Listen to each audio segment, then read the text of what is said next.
They say back in Soviet Russia, there was a fellow sitting around bored one day.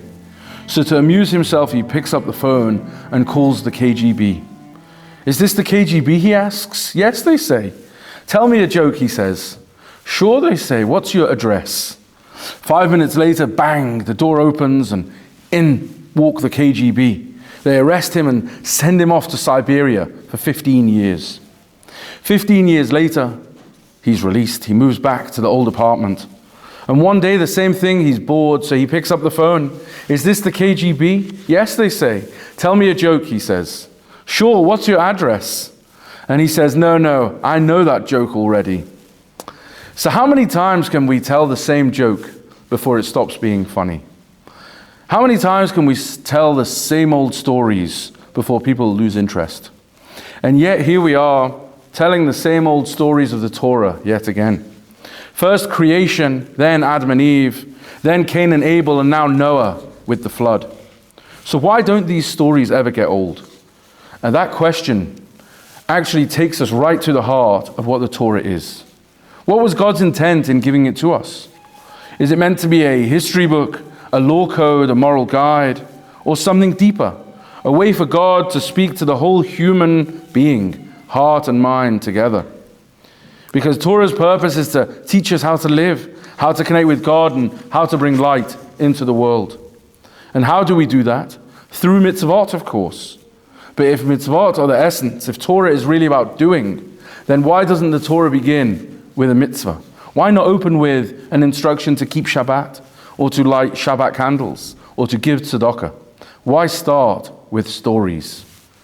Maybe because God knows something that only psychologists discovered thousands of years later.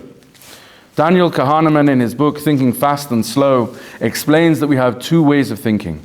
System 1 is quick, emotional, instinctive. System 2 is rational, more deliberate, analytical. We like to believe we use System 2 most of the time, calmly weighing evidence and making logical choices. But let's be honest. Imagine this, you open the fridge and staring back at you is a delicious, shining piece of chocolate cake.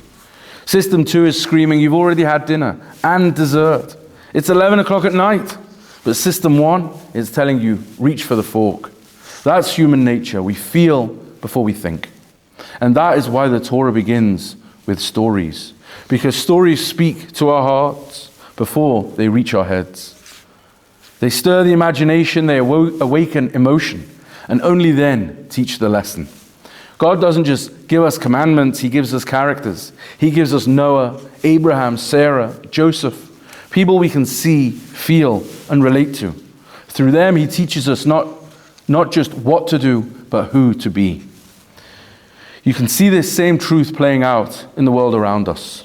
Facts and logic are important, but in the world we live, the loudest story usually wins. We've seen it in Israel's struggle to tell her story. Hamas pushes out emotional images and simple, catchy slogans, heartbreak that goes viral in seconds. While Israel responds with maps, data, press briefings, all may be accurate but far less likely to move the heart. It's the battle between System 1 and System 2, between story and statistics. And it reminds us that if we want the truth to endure, we have to tell it with the heart as well as with the head. And that is what the Torah does so brilliantly. It gives us truth wrapped in a story, principles carried by people. And that brings us back to Noah. The story of Noah is not just a children's tale about animals and a big boat. It's a mirror held up to our lives. Because each of us in our own way faces a flood. The noise, the cynicism, the pressure of the world around us. And each of us has an ark to build, a place of safety and meaning. Our families, our communities, our Jewish identity. For some, the flood might be a constant rush of work and pressure, the endless to-do lists that drown out the soul. For others, it's loneliness, anxiety, or the feeling that faith is too hard to hold on to. And the ark, that safe haven, maybe it's a community tea, a game of bridge with friends, or an invite to a Shabbat dinner. Faith isn't waiting for the storm, it's building the ark before the first drop of rain has fallen. That's what Noah teaches us, that real faith means acting with conviction, even when there's no proof, no applause, no clear reward, Just trust. And sometimes that trust is all that we have. Because the story of Noah ends not with destruction, but with a rainbow. A promise that the world will never again be drowned out by chaos. But maybe the deeper promise is this, that no matter how dark things get, renewal is always possible. Light will always break through the darkness. The Torah's invitation this week isn't just to read the story of Noah, it's to continue it. To be the people who, like Noah, walk with God even when the world walks the other way. To build arks of kindness and faith when the waters rise. To believe in a future that's brighter than the present. Because every rainbow is God's reminder that He still believes in us, and He's waiting for us to believe in ourselves. The stories of the Torah don't only tell us what happened once upon a time, they remind us of what's still possible right now.